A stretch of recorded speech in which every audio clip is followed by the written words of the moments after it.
Sometimes we have to pause. Sometimes life hurts, but every loss and every scar can be part of becoming our most magnificent selves. In this conversation, I'll share my story of going through surgery and a hospital stay for the first time, and we'll take a look at what the scientific research says about pain's role in the process of getting the positive results we want.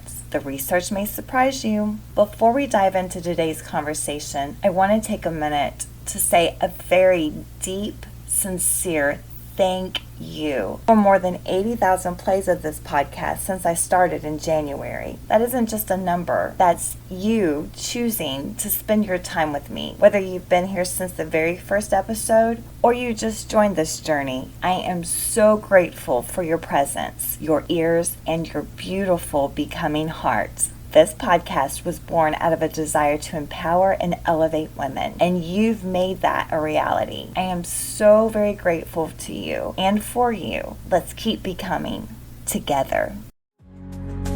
Becoming the magnificently empowered, strong and gracefully, with poise and elegance endlessly. I am who I was born to be.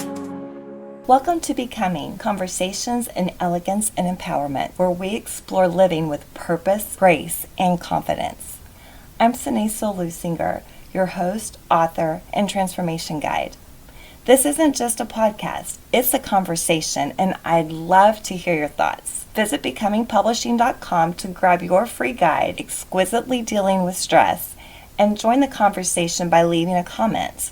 Now, let's dive into today's topic. We're finally into my favorite season and favorite part of the year, autumn. Here in Texas, we're still experiencing what most of the country would consider summer, with temperatures in the 80s and 90s. This time every year, I see pumpkins in large bins outside grocery stores getting sunburned. But by the time my birthday rolls around in late October, we usually get comfortable weather and can start wearing jeans, boots, and light sweaters. So, while I'm waiting for that to happen, I'll share with you what I did on my summer pause. I wish I could tell you that I had hot fun in the summertime. There were moments where it was, but for the most part, I was in physical pain, waiting to have kidney stone removal surgery at the end of the summer. I also experienced emotional and mental pain, imagining how bad that experience could be, having never gone through it or stayed in a hospital in my entire life. I occupied my mind by creating YouTube videos out of some of the most popular episodes here and finishing Becoming the Magnificent Me book. Then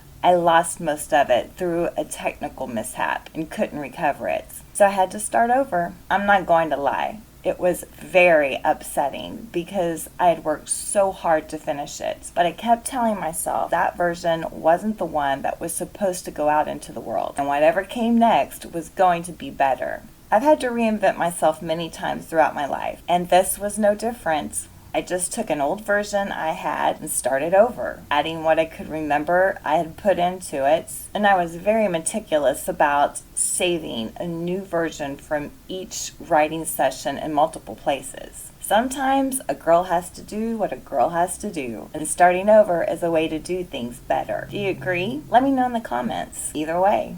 I spent some quality time relaxing at the family lake house and even got behind the wheel of the boat. My first time behind a steering wheel in 4 years since I had to stop driving a car because of my vision. I spent a weekend with my stepson who came to visit me. We welcomed our new dog brother into the family and our first nephew. I celebrated upcoming births of family and friends at 2 baby showers. I continued to work with clients to help them navigate life and career challenges. And my husband and I celebrated our first wedding anniversary with more than a week on the beach. In spite of my physical pain, it was a summer of beauty. I'm so grateful for those moments this year. They gave me hope and fueled me. If you're ready for more than just inspiration, if you want tailored transformational support on your journey, visit becomingpublishing.com to explore my private coaching and guided programs.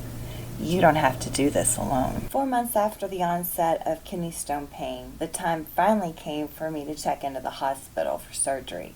I didn't tell anyone my surgery dates, except for one family member who graciously came to the hospital to be there for my husband and me. However, my husband did tell his support system, and I received some beautiful texts and a phone call before leaving for the hospital. One thing I didn't receive were flowers. I thought everyone who went into the hospital got those, but it didn't matter. My only focus was getting out of there as soon as I could. While the majority of my stay was mainly positive, with an incredible surgeon, his team, and many wonderful nurses and hospital staff caring for me, I did take a real blow in the surgery prep room. And the first nurse I encountered ridiculed me when a student popped into the room literally saying he wanted to practice putting in the IV on me. I informed everyone I encountered, including the security guard and office worker, that I was very anxious and had never been in a hospital or had surgery before. And I clearly said no, along with my husband standing beside my bed when this student popped in out of nowhere. The nurse ignored me and left the room. The student was hurting me and I was screaming. The nurse came back in the room and said, "I thought you said you were a mental health professional. You should know how to breathe." I couldn't. All my training went out the window because I was being traumatized against my will. She ended up putting the IV in herself, and I felt humiliated and insulted. I was dealing with the blow of that experience for a couple of weeks after I got home. In the end, I realized that my worth doesn't come from a stranger's opinion of me in a traumatized state. My magnificence is still there. All of this experience got me thinking about pain. Is it really necessary in the process of getting what you want? The whole time I was in the hospital, I remember hearing voices around me saying that I was brave, but some also said, "This is for your own good, and you have to let us do this." Throughout my life, I've heard, "Beauty is pain, no gain, and nothing worth having comes without pain." I was beginning to question all of those statements. So in just a minute, we'll take a look at what scientific research has to say about the role of pain in the process of getting what you want.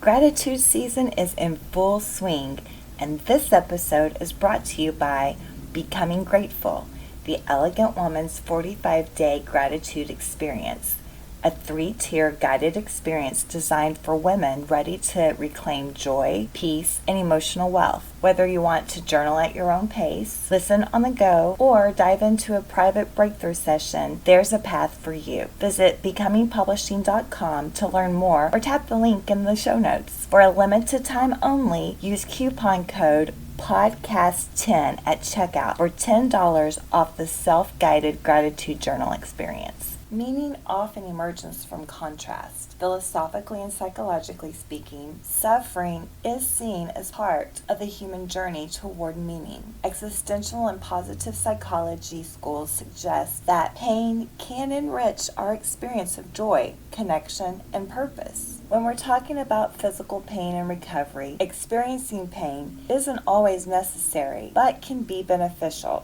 And a study on the effectiveness of physical therapy for chronic pain management published in the Journal of International Crisis and Risk Communication Research, the authors found that experiencing slight pain during physical therapy actually helps in overall pain management by reducing inflammation, increasing blood flow, and increasing endorphins, which is a natural pain reliever and positively affects mental health. In a Psychology Today post on why feeling your pain is the key to emotional healing, it was highlighted that research shows emotional processing activates neural pathways essential for psychological healing. Studies confirm that avoiding painful emotions through distractions prolongs the grief recovery process, and research-backed practices like heart-focused breathing can transform emotional pain into personal growth. So if you're already in emotional pain, you just have to feel and release it, like I'm always saying. There's no other healthy or productive way through it or avoidance of it once it strikes.